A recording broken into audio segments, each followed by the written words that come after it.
Welcome to Reddit Blue Pill, Red Pill, where we go over Reddit stories and predict the outcome of the stories. Please listen and play along by typing in your choices into the comments. There are 5 seconds to answer, or you can pause the video. Today, we have a story about a woman who asked a friend to be the surrogate of her child. All right, let's get on to the story. I can't believe my life has come to this. All I ever do is go out of my way to help others, but on the few occasions I need help, nobody ever comes through for me. I, 36 female, have been with my husband, 35 male, for a total of almost 10 years, married for 7. We had what I thought was my child by surrogate over 2 years ago because after 4 years of trying to conceive with no success, despite medical interventions, it turns out I am unable to carry a child to term. The OP in this story is married and has been with her husband for 10 years. They had a child through surrogacy 2 years ago, but she says there is doubt regarding that. But how could there be? Surrogacy is very straightforward with little room for confusion. This process is very costly and has no guarantee of success, and it is beyond the means of most people to afford. Plus, there is adoption, which is also a noble thing to do. What would you do in this situation? Would you deplete your finances in order to have a child if that has always been your dream? If so, type Q1 blue in the comments. If you would accept your fate and look at adoption or a different option, then type Q1 red. I had always wanted to be a mom. Devastated is an understatement regarding how I felt when I found out I have a medical condition that would make it nearly impossible to carry a baby to term. It was even more upsetting when I had to get a major surgery to remove uterine growth with the hope to increase fertility, and complications during surgery warranted a partial hysterectomy involving removal of my uterus only. I still had my ovaries, so we started looking into cost of a surrogate. It is really expensive. My close friend since college, who'd already had 2 kids of her own, offered to serve as a surrogate for us to cut down on cost. After 2 disappointing IVF sessions that did not result in pregnancy, she became pregnant on the 3rd try and carried a boy to term for us. I was so happy and busy after the birth, between being a mom and returning to work after a 4-week parental leave, so I didn't notice any warning signs. The OP writes about the difficulties they have had to become pregnant, and finally, a close female friend of hers offered to be the surrogate to cut down on costs, because the IVF process is very expensive. After the 3rd try, the friend finally got pregnant and gave birth to a boy. But there is some foreboding, because the OP said she didn't notice any warning signs. But why would she be looking at any warning signs? If everything went as planned, how can there be any shady business going on? I am typing the script as I read along, and I do not know what happens next, but I have a hunch. If you think the husband had sex with the friend to help with the pregnancy, type Q2 red in the comments. If you think there was some other sort of funny business, type Q2 blue.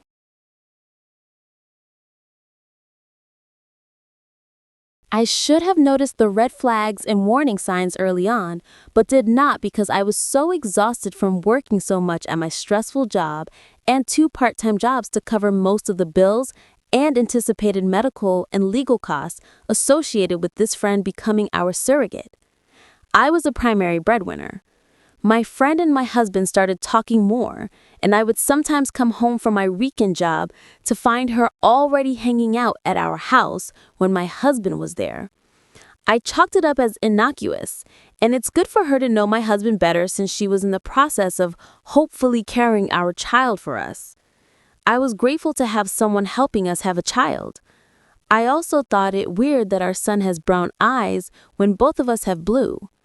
Then I found out that this is uncommon, but it's possible sometimes due to many genes controlling eye color.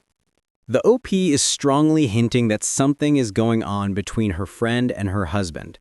The OP is the primary breadwinner, and she is working extra hours to pool the funds necessary to pay for IVF plus all the other expenses that come with having a child.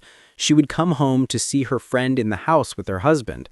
I have not read what comes next, but I am definitely getting the vibes that her husband and friend may have developed an actual relationship behind her back. Or is there not enough to draw any conclusion yet? There are no questions here, so let's continue.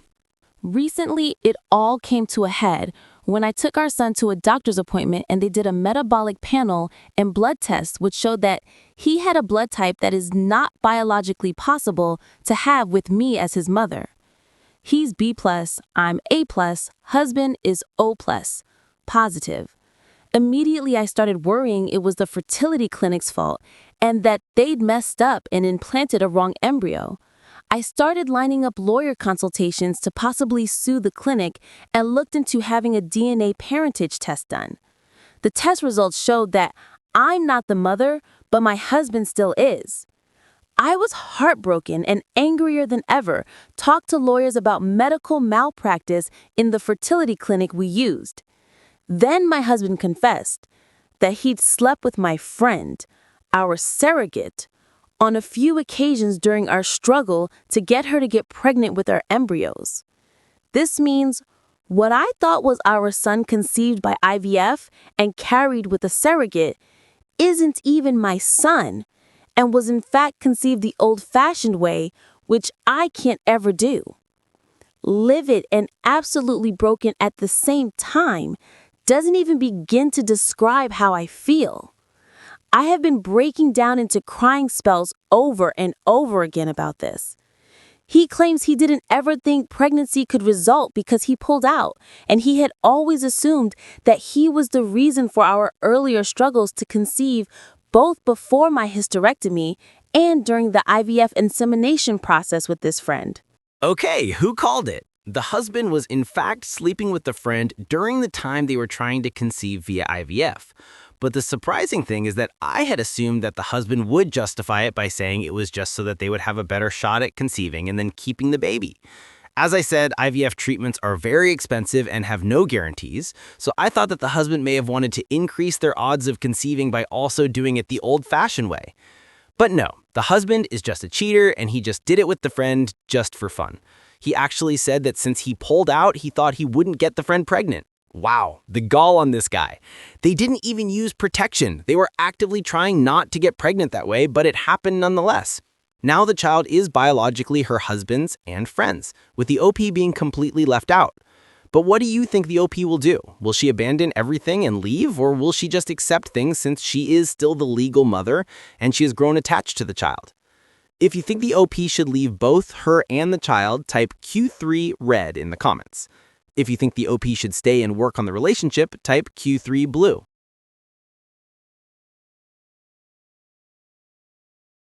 I felt an immediate triple betrayal from what was supposed to be my husband, my friend, and now knowing my child isn't even really mine.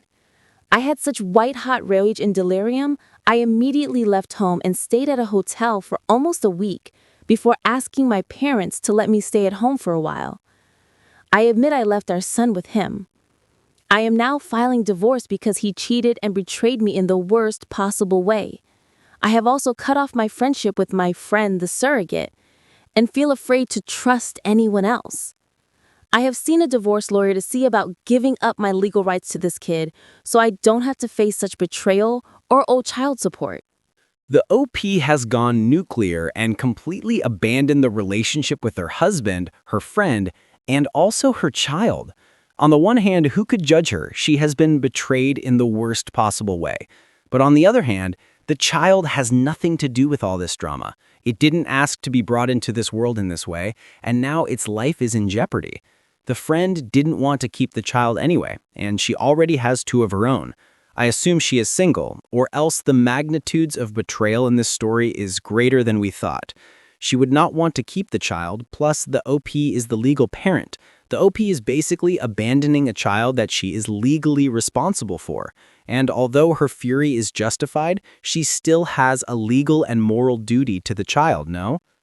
Just because her husband and friend betrayed her doesn't mean she isn't the legal guardian of that child and obliged to protect it. What do you think? If you would wipe your hands clean of everyone like the OP has done, then type Q4 red in the comments. If you would still look after the child at least until the proper legal process occurs, type Q for blue. My husband and friend/surrogate admit they were wrong and keep apologizing, but also called me immature and heartless to just give up on my son like that. My parents also say I can't just give up on a kid that I went through so many legal and medical hoops to have. When I told them I refused to stay in a cheater marriage and I'd rather adopt someday with a better, more trustworthy partner, they also told me I was wrong and that maintaining my parental rights isn't much different than if I adopted outright. They said it isn't blood that makes a family. They are all about me divorcing my cheater husband, but keep telling me I'm making a mistake giving up my parental rights. Some of my other friends agree with what I'm doing. A few admitted they weren't big enough to swallow pride and care for an affair baby, or to see daily reminders of my friend/surrogate's betrayal every time I look at her son. I just want a clean break and a fresh start. I'm also looking at relocating several states away. Am I the a-hole to give up my parental rights in the divorce because a kid I paid a lot of money to have born by surrogacy isn't biologically mine at all, but the surrogates? We have come to the conclusion of the story, and it is time to determine who is the a-hole. The OP has decided to abandon her husband and child and wants a clean break from everyone. She has to go through some legal hoops, but is determined to go ahead with her plan. But surprisingly, her own parents are asking the OP to reconsider regarding the abandonment of the child. Since the OP will try adopting in the future, the parents say that maintaining her parental rights with the child she has now is no different. But if she keeps her parental rights, her soon-to-be ex-husband will also be a part of the child's life, and I doubt the OP wants to share custody with him.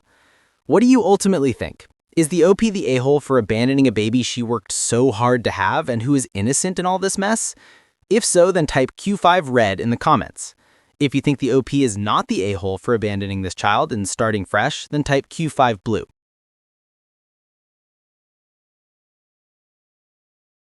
Now let's listen to a few comments.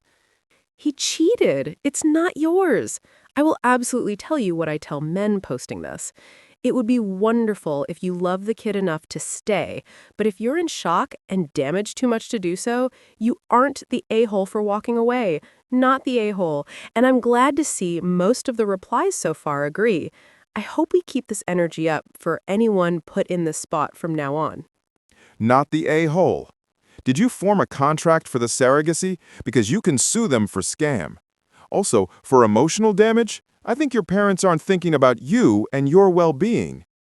The surrogate will have signed forms agreeing to use condoms exclusively when engaging in sexual contact. How legally binding they are, I'm not sure. The OP's fertility clinic will have lawyers familiar with this rare type of family law. Be best to reach out to them for guidance.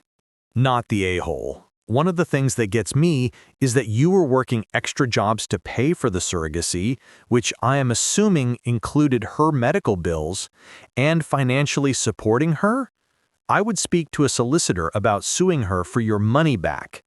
She knew that if she was having sex, then there was always a chance that the child was biologically hers. Oh, this?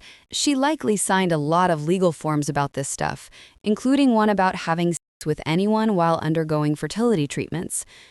Honestly, I thought this was going to be the IVF wasn't working, so he asked the surrogate if she'd be willing to have sex just to save Opie the heartbreak of it not working again, not him just straight having an affair and supposedly pulling out when they fuck. That's what I was expecting too. It wasn't even, sorry, I cheated. It was, sorry, I pulled out. Yeah, the pulling out comment is wild, clearly an affair. Yeah, that just makes the betrayal so much worse. They didn't have sex with the goal of pregnancy, just to get their rocks off. Okay, that's it for today. Thank you for watching all the way to the end and participating. Please consider liking and subscribing to watch future videos. Goodbye.